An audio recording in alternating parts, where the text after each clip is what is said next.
I'm Roman Yossi of the Nashville Predators. I'm Matt Duchesne of the Nashville Predators. I'm Justus Aros of the Nashville Predators. I'm Ryan Johansson of the Nashville Predators. You're listening to the Renegades of Puck with Crazy Charlie. Welcome to the bunker. Welcome to the Renegades of Puck podcast. I'm your host and captain, Crazy Charlie Saunier, and before we get started on the No Half Step in Hockey coverage, first let me direct you to our home website, renegadesofpuck.com. Once you go to renegadesofpuck.com, you'll learn everything you need to know about the show. Then you can click on that merchandise tab, and that's where you're going to find our classic logo t-shirt, our Pride logo t-shirt, all of our different special event t-shirts, plus the classic gimmicks you've come to know and love from the Renegades of Puck, socks, wall art, throw pillows. It doesn't matter. We have almost 84 different items or gimmicks in our online store. The easiest way to say it is we've sold out so that you can buy in. We sure do appreciate everyone who's picked up some merchandise.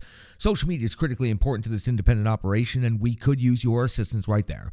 Doesn't take you but a second, doesn't cost you a thing, but you can help us out by giving us a like, a subscription, a follow on some or all of the following platforms. We can be found on social media, on Facebook, on Twitter, on Instagram, and TikTok. You can find our YouTube channel easily on YouTube. You can find our behind-the-scenes live streaming channel on Twitch, and then you can also find us in numerous different places in audio form on Spotify, on Stitcher, on Amazon.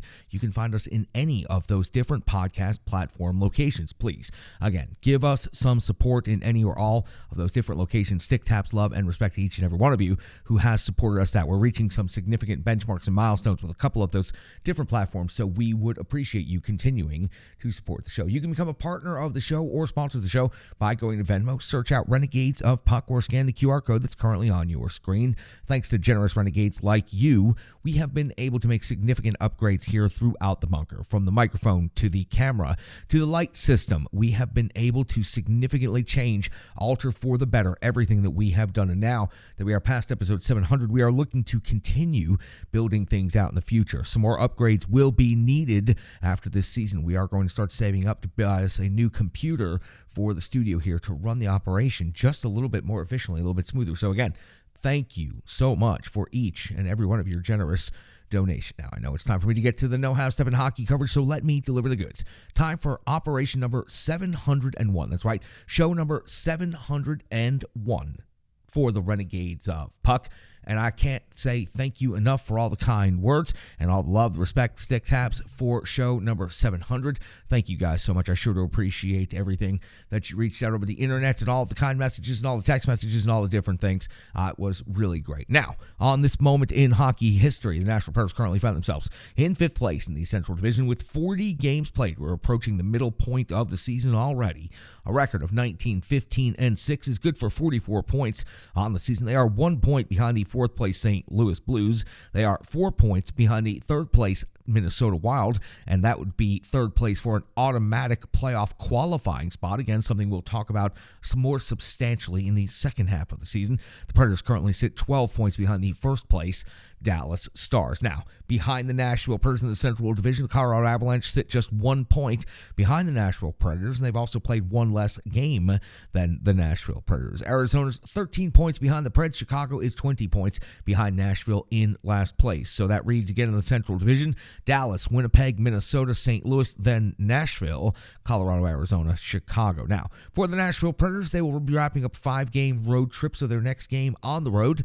So their record is 10-9-3 at this point in the season on the road. They've scored 112 goals. They've given up 117 against. That's a -5 differential. And for the Nashville Predators, once they wrap up this 5-game road trip, they will be back home to face off against the Buffalo Sabres for the first time this season. And that will be on Saturday night. Monday, they will welcome the Calgary Flames. Tuesday, the Columbus Blue Jackets. So another back-to-back coming up for the Nashville Predators early next week. On January the 19th, the Nashville Predators will be in St. Louis to face off against the Blues for a one-night stand, and then back on home to face off against the LA Kings on the 21st. So after this 5-game road trip is done with this next Montreal game, the Nashville Predators have a significant amount of time back home at Bridgestone Arena coming up. Now, I mentioned Montreal, so let's talk about them. First off, between the two teams this season, it's the second time they've met. The first time they met was back on January the 3rd. It was the Nashville Predators securing the victory 6-3. Duchesne, Glass, Novak, Sissons, Ekholm, and Yossi, or 6 different Nashville Predators, scored a goal in that game. Justus Saros secured the victory 24 out of 27. The Montreal Canadiens are 16-22-3 overall in the season. That's good for 35 points. 8th in the Atlantic Division on home ice, 8-11-0. They have a minus 47 goal differential, and they've lost 13 of their last 15 games. Let's just take a look back at the most recent stretch of 5.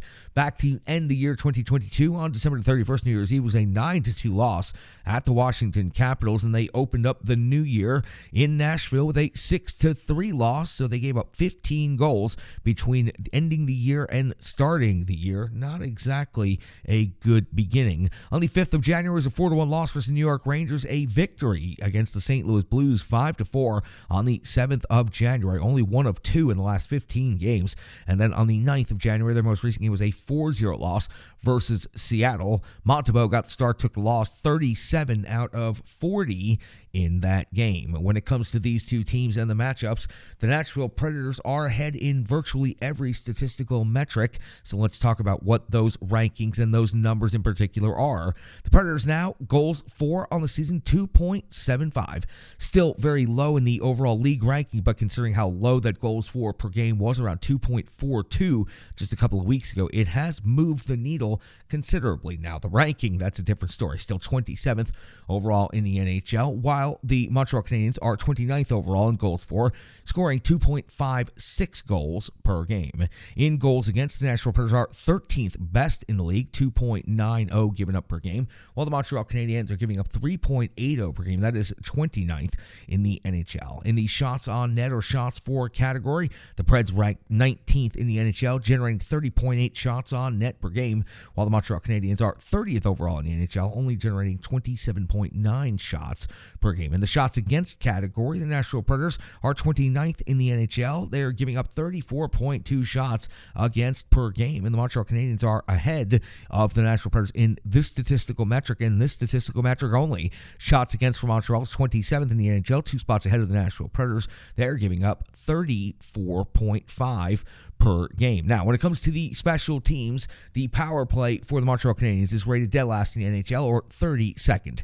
19 conversions out of 128 opportunities. That's good for 14.8% on the power play this season. The Nashville Predators, now listen, it's not much better, but it is at least better. 28th overall in the NHL, 17% conversion rate, 23 out of 135 opportunities. When it comes to the penalty kill, the Nashville Predators 10 spots ahead of the Montreal Canadiens, giving up 28 power play goals against on the season. They're rated 13th overall in the NHL. They have a kill rate of 80.1%. For the Montreal Canadiens, they're 23rd overall in the NHL in the penalty kill, with a kill rate of 74%. They have given up, though, 39 power play goals on the season, 11 more than the Nashville Predators. For the Preds, injuries remain the same. Cole Smith still listed as day-to-day. Mark Borowiecki still on injured reserve with no time frame for his return. When it comes to every team in the NHL, they have high-skilled individuals, so we like to go down the top 5 individual scores in the stats categories on each of the teams. Let's start with the home team, Montreal Canadiens. Suzuki leads the team in scoring with 15 goals, 19 assists for 34 points.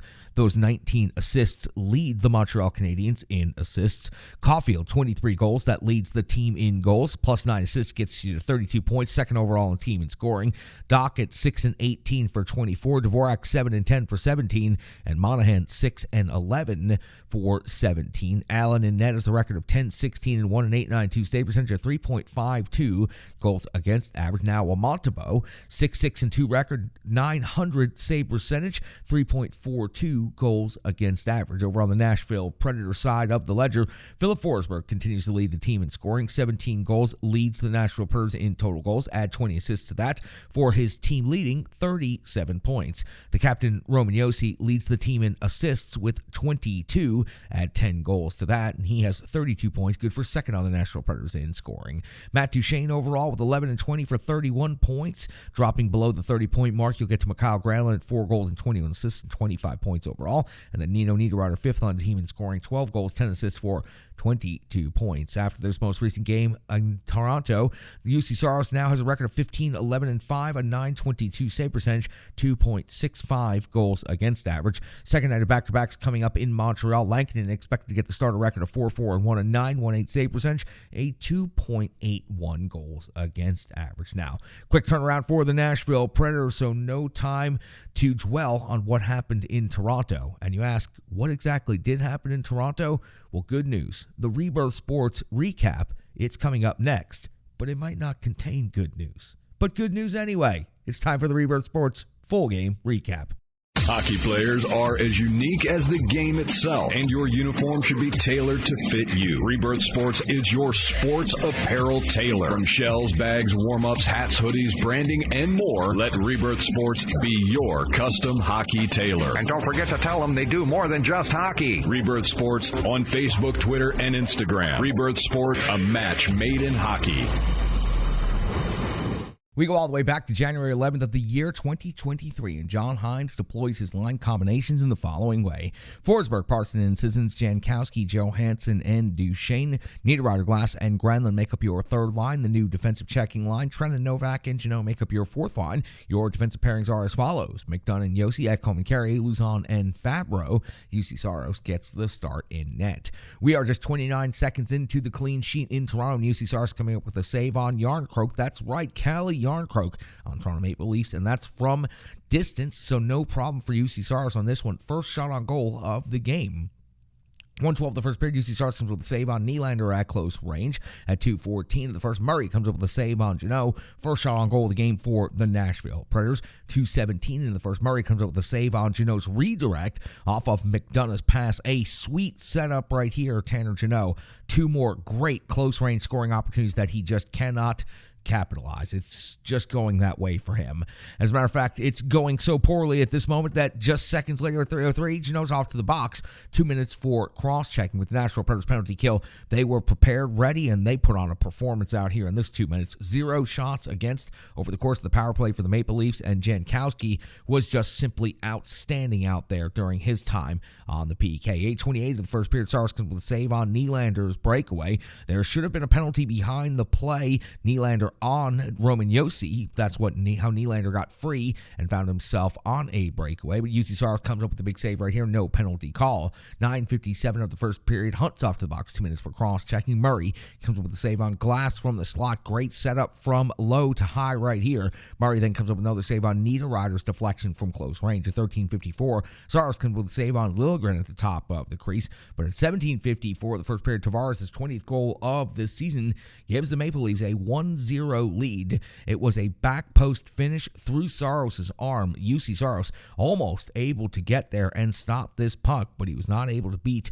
Tavares. Tavares puts the Leafs on the board 1-0. We hit the end of the first period. Toronto out shooting Nashville 15-10. We're on a clean sheet 1:03 into the second period, and UC Saros is coming up with a save on Bunting in 1:46 of the second period. Philip Forsberg, 17th goal of the season, gives the Nashville Predators their first goal of the game, ties the game at 1 apiece. It was Parson taking the puck off of the half wall and then making a slick pass across the top of the crease to Forsberg, who then executes excellent patience, waits for Murray to be down and out of the net, and then tucks the puck into the empty net with ease. 1-1 hockey game here in the second period. 7:02 of the second period, Jankowski's off to the box.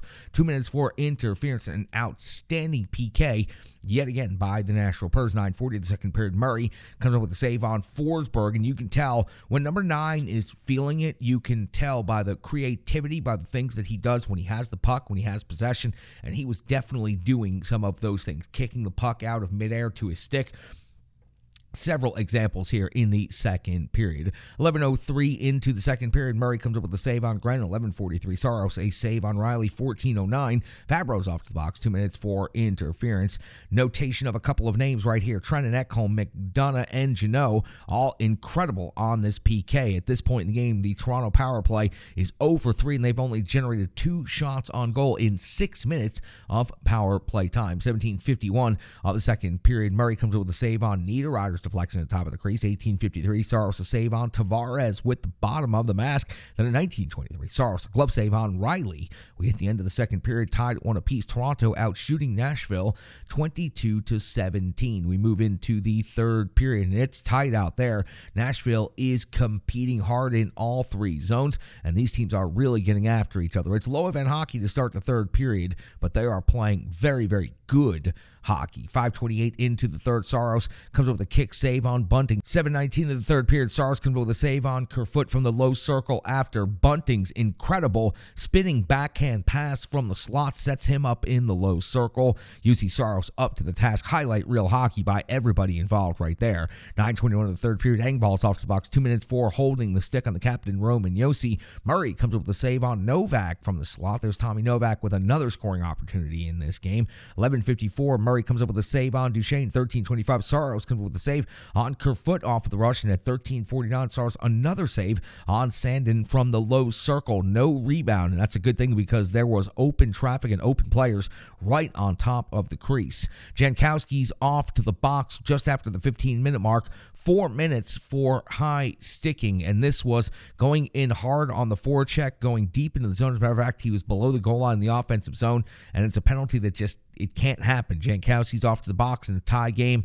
4 minutes. Saros comes up with a huge save on Nylander. Saros would come up with a huge save on Kelly Yarncroke, but Toronto would break through on Marner's 16th goal of the season. It was UC Saros who got caught out just a little bit high, and on the dive back, he's unable to come up with what would have been an otherworldly highlight reel save. It ends up being quite the easy finish from the low circle for Marner. His 16th of the season gives Toronto a 1-0 lead. We hit the empty net scenario as soon as they drop the puck, and at 19:30, Murray comes up with a save on Niederreiter plus the jam scramble. Looked like the Predators had a great opportunity to tie the game up right here, but they cannot, and the Preds fall in Toronto, losing their first game in the fourth game of this road trip. So the Preds now 3-1 on the road trip. They end up being outshot 35-33 in this game, and this is one of those nights where I actually felt a little bit frustrated at the end of the game because I thought the Nashville Predators played good enough to earn themselves at least a point, but they cannot put yourself shorthanded 5 times in a game. Against Ottawa,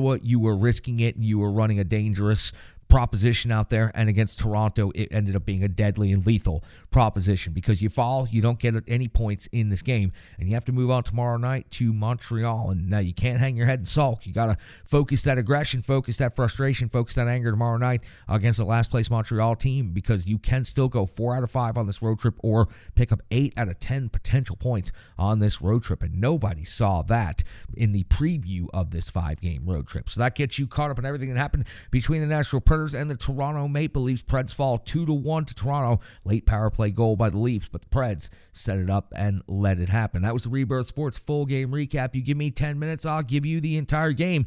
Give us an additional 10 minutes, and the Renegades of Puck are going to come in here and give you the analysis, the stats, and the opinions that you're looking for from the Renegades of Puck.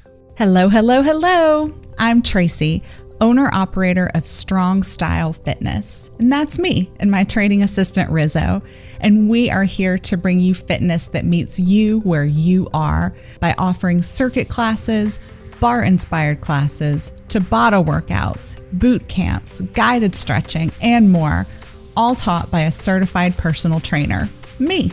To learn more, go to our website, strongstylefit.com. Subscribe on YouTube at Strong Style Fitness. Follow on social media at Strong Style Fit. But most importantly, let's get you moving. It doesn't matter if it's your first workout or you've been doing it for years. Strong Style Fitness has the workout that meets you on your journey and helps you along the path to a happier, healthier life. I understand where you've been, what you were going through, and where you were going, and I want to take you there. We'll see you on the mat. Mwah! UC Saros was 33 out of 35 in this game and had a strong overall game. Both of the goals that ended up in the back of the net barely made it through seams in UC Saros. He was incredible trying to get back and make highlight reel saves. For the Nashville Predators, when you have such otherworldly offensive players that you're competing against, sometimes there's nothing you can do, and sometimes you can do a little bit more. I felt that the Nashville Predators defense could have helped UC Saros out just a little bit more in this game, but UC Saros stops a breakaway way, he stops a number of good scoring opportunities in this game. And while the workload not as high as it has been as of late, only facing 35 shots in this game, I thought UC Soros still was very good. Certainly not the reason that the Nashville Predators lost this game, and that performance put up plenty of other nights is going to secure you the 2 points. But the offense just could not get it done tonight, only putting up one goal. And that one goal came from Filip Forsberg, now 17 on the season. And we all know, because we've all watched, tracked, and followed Filip Forsberg's entire career, he is a much better second half of the season scorer. There have been a couple of seasons where he only had 3 goals at the 30-game mark, and we, of course, know he would go on to explode during February and beyond, because he typically is a springtime scorer in this league. Well, I went back and I looked at some numbers, and I checked last year's game logs and charts, and I just wanted to bring this to your attention, because while Filip Forsberg is, with the 17 goals that he has right now, absolutely red hot, he is absolutely not, even though he's a better second half scorer, he's not on the pace anywhere near like he was last year. I just want to give you the numbers right here. Last year, that was game 40 that the Nashville Predators just completed. Last year, Filip Forsberg had his 17th goal in game 25. So 15 games sooner on the schedule and in the season did Filip Forsberg reach the current goal number that he's at, 17. And when did he get to, at the 40-game mark, he was at 27 goals. So he was 10 goals ahead at the 40-game mark than where he is right now. So for Filip Forsberg, yes, he's been red hot as of late, and it's great to see, and he's a better second half scorer. But if anybody started getting the thought after this most recent stretch of hockey that maybe Filip Forsberg's going to make another run like he did last year, I still think he's got a very, very strong case for a mid-30 goal season. But I just don't see 40 goals. But hey, Filip Forsberg has been known to surprise before. I'd love to see it happen again. It sure would be a fun thing to track as we go down towards the end of the season. But Filip Forsberg, the only goal in this game for the Nashville Predators, he's been red hot as of late. And you can tell he was feeling it. He was doing things that Filip of Scoresburg likes to do. He was kicking the puck to his stick. He was knocking pucks out of the midair. He was trying things at close range. And the goal that he did score, absolutely dynamic stick handle right there in close range at the top of the crease, tucking the puck into an empty net behind Murray. Let's talk about Parssinen for a second. He had the setup on that goal. Listen, not a lot of scoring plays to break down, so we're going to take it from every angle. Parssinen continues to do strong work on possession and passing. That was on display perfectly on this play in this setup to Filip Forsberg. He gains possession of the puck along the half wall. He maintains possession of the puck, taking it off the half wall, goes towards the circle, and then makes a perfect pass to Filip Forsberg, who then slick handles and goes ahead and puts the puck into the net. Parssinen is a big body, very strong on the puck center, and I really like watching the nuance to his game. His passing, his vision, those are otherworldly. Once he gains more confidence and he starts realizing that he can also put the puck on the net, maybe even at will, then I think Parssinen is going to be not only a full-time player for this Nashville Predators team as he is now, I think he's going to become incredibly effective on the offensive side of things. That play he made tonight to set up Filip Forsberg for the only goal of the game for the Nashville Predators, highly impressive stuff from a very young player, and he's putting up first-line center minutes, and he's been doing it without being a liability to the team, and you hear his name a lot out there. He's doing a lot of good things and a lot of good little things. Parssinen is definitely worth paying attention to, shift in and shift out. I want to talk about McDonough. No, he didn't have any points in this game, but you know what? A pro's pro, a defenseman's defenseman. You don't expect him to put up points on a night-in, night-out basis. Yes, we talked about his first goal of the season the other night, exciting game winner, but that was an abnormality for Ryan McDonough in his game. The normality for Ryan McDonough in his game is to have a stat line where he has 2 hits, a block shot, 21-31 in skated time on ice, 3:55 of shorthanded time on ice, and just want to highlight one smooth play that he made while there was a massive scrum while the Nashville Predators were on a penalty kill behind their own net. McDonough, just as cool as could be, just works the puck loose with his skate, kicks it perfectly out to his teammate for a clear after he had kept the puck tied up there for a solid 20-plus seconds. Ryan McDonough is smooth, he's professional, and he is an incredible asset to this Nashville Predators team. No, the Ekholm and McDonough pairing for the first 10 games of the season, it did not work. The experiment didn't work, and I'm very excited to see the coaching staff recognized it wasn't working, split it up, and found something different to do. Now, no one anticipated Ryan McDonough being top pair defenseman or playing 20-plus minutes a night for this Nashville Predators team, but he is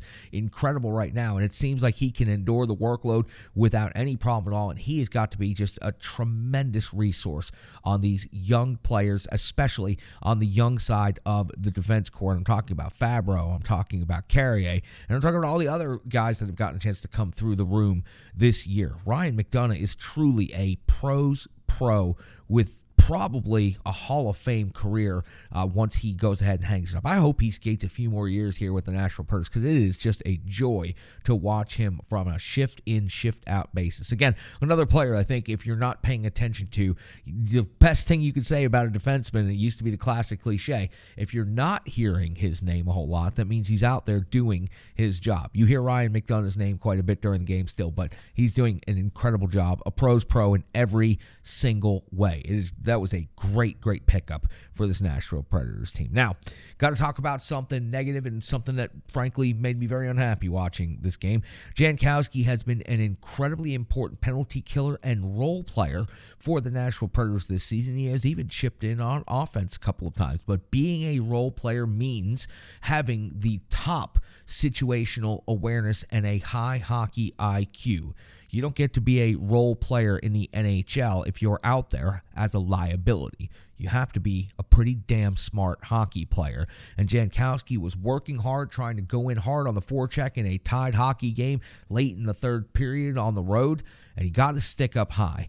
Careless use of the stick. It doesn't matter that the player for Toronto ultimately lost his edge and was falling down. If you hit someone in the face with your stick and you draw blood, it is always going to get the call. Initially not called, but the player gets up, he has blood all over his face, trickling out of his nose, and he's got it on his fingers, and he's holding up 4 fingers. That's going to get the call, especially when you are playing in Toronto. So for Jankowski, he's a better player than that. He's a smarter player than that, and he has to have a much better situational awareness. Now, we saw when he came out of the box, the dejected look on his face. He understands everything I am saying and a whole lot more. Will this affect his playing time moving forward? Well, that depends on if Cole Smith is ready to come back from injury or not. I don't anticipate this being something that gets Jankowski put in the doghouse, but there is no question about it. Jankowski's 4-minute double minor late in the third period cost the Nashville Predators at least 1 point. At least. The Nashville Predators penalty kill did all that they could. Again, going shorthanded 5 times against Ottawa is dangerous. Going shorthanded 5 times against Toronto, it's lethal, and it costs you 2 points.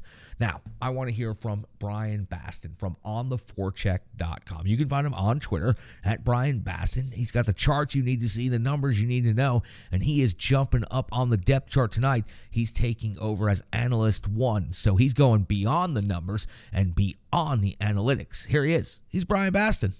Thanks a lot, Charlie. Unfortunately, the Nashville Predators point streak came to an end tonight with a 2-1 loss after a power play goal in the final minute and a half of play sent the Maple Leafs over the Predators after they spent much of the second half of the game tied and fighting back and forth pretty evenly. Now, I was pretty happy with the Predators' performance.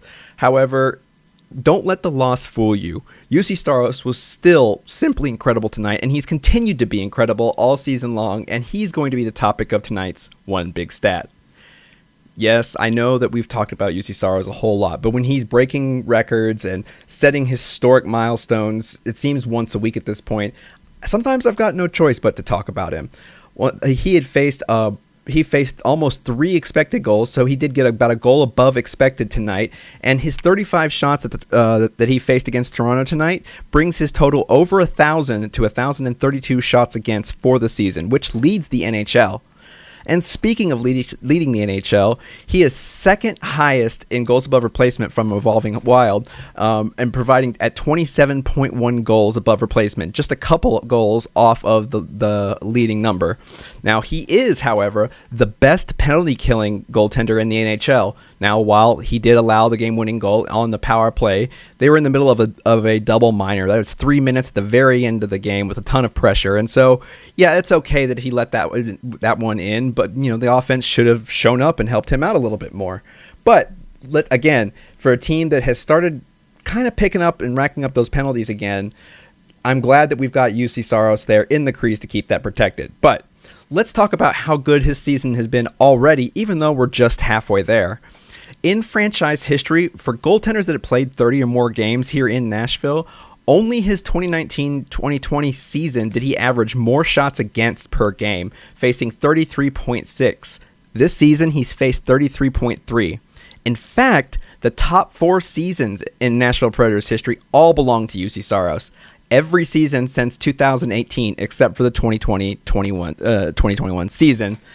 But since the beginning of December, nobody has been as dominant as UC Saros in the crease. Now, he did have that slow start to begin the season, but in the 14 games since the beginning of December, he saved 17.6 goals above expected.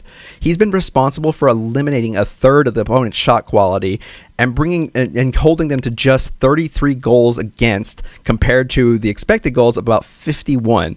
And that's going to make a huge difference in just 14 games. That's a massive amount. One goal could swing this record completely in the opposite direction. His ranking of being second in the NHL in goals above replacement, like I said before, includes that slow start. But as long as that slow start, the sample size of that start keeps shrinking, UC Saros is only going to grade out better. And I'll put this out here right now. I believe that he will repeat as a Vezina finalist this season. And if he continues to play like he has and stays healthy, I think he's a good bet to win it again win it this season and bring a second Vezina trophy back to Nashville. And that's tonight's one big stat. Back to you, Charlie. Stripe Digital Solutions is another great partner of the Renegades of Puck, and I sure do appreciate everything Stripe Digital Solutions does for us here in the trenches. Check out their work, stripedigitalsolutions.com, or online, Instagram, Facebook, and Twitter. You see the crest that is on the jersey right here. You see the logo on the wall behind me. The website, renegadesofpuck.com. Our social media and brand building plan, all of that is managed by and through Stripe Digital Solutions. We could not succeed on any level in the current world the way it functions without a strong digital partner, and Stripe Digital Solutions is the strongest digital partner. I urge and encourage each and every one of you to reach out to Brandy and start the conversation today. I think that my website is fantastic. My logos, my graphics, I think everything is wonderful, and that is because I have visions and ideas, and then they are whittled down by Stripe Digital Solutions into something that actually is coherent and makes sense on the screen. They do incredible work, and I encourage each and every one of you,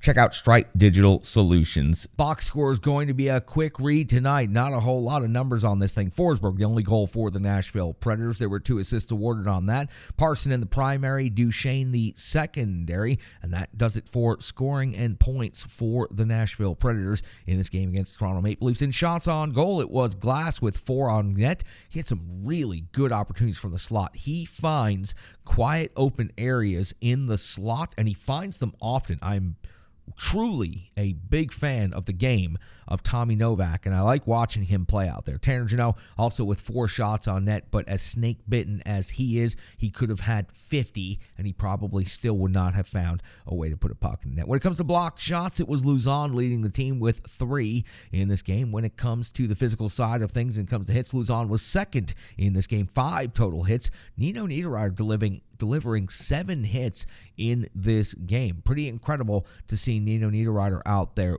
delivering that much physical play, and it was Colton Sissons also with 4 hits. Trennan with 3 hits in this game. Time on ice leaders. Mikhail Granlund led the forwards in time on ice. Now, first night of back-to-backs, you would like to see a little bit more distribution between the 4 lines, but with a tie game until late in the third period, John Hines simply had to do the best he could to maintain what the game was in front of him while not being able to focus any of resources on the game ahead. So your time on ice leader ends up being Mikhail Granlund out of the forwards, 20-37. Again, That's not a lot from a Kyle Granlund in a regular game, but that's a lot for the first night of back-to-backs. And you know Granlund is going to be expected to play quite a bit tomorrow night in Montreal as well. 1903 for Matt Duchene, second of the forwards. Niederreiter, 17-12.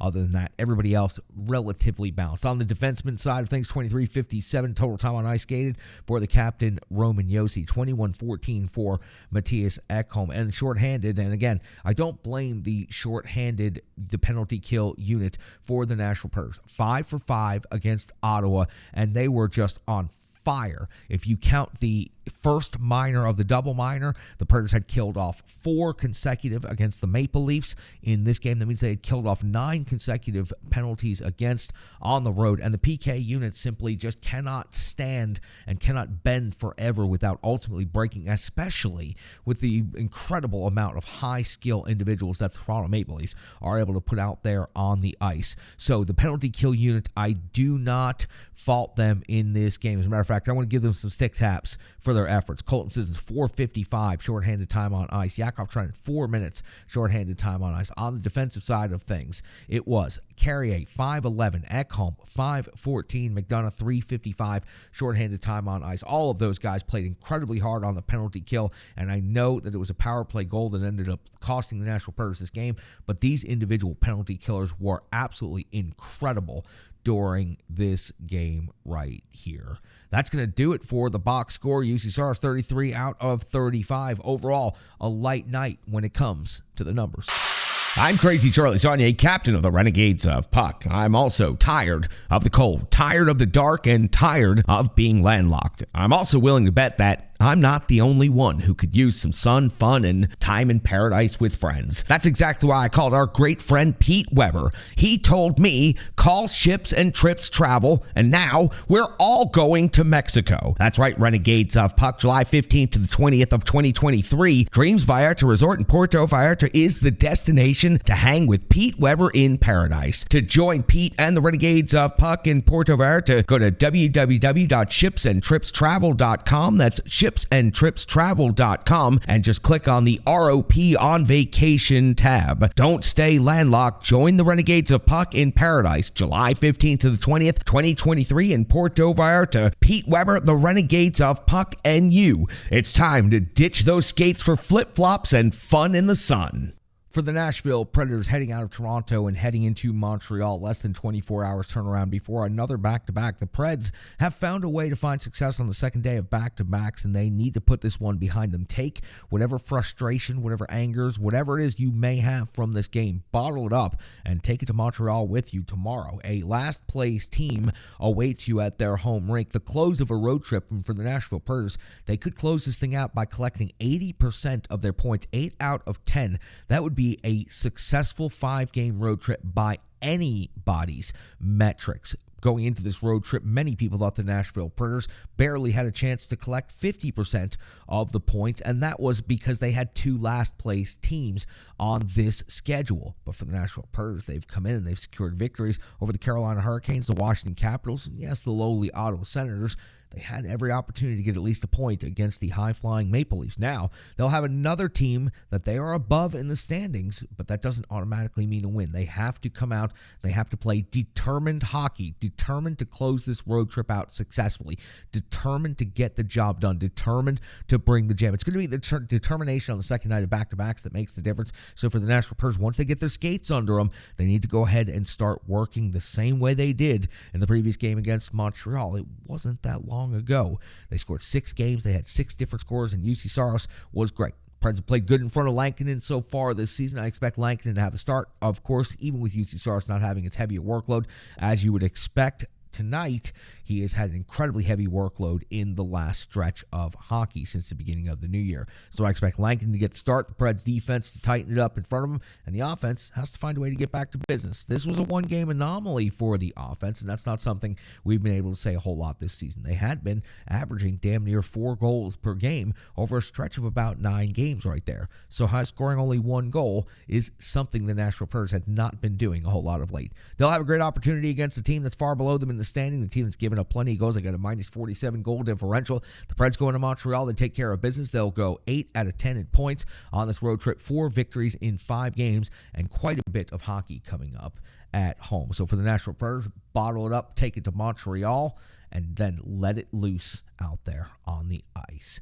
For each and every one of the Renegades of Puck, I am so thankful for each and every one of you checking out the show again. Thank you again for all the kind words after episode 700. That was really, really enjoyable, really fun, really nice to get to connect with some of the old Renegades again, and we'll have them all back in the trenches again sometime soon. For Brian Baston, sure to appreciate him jumping in the trenches and filing that report tonight. I'm your host and captain, Crazy Charlie Saunier. Stick taps, love, and respect.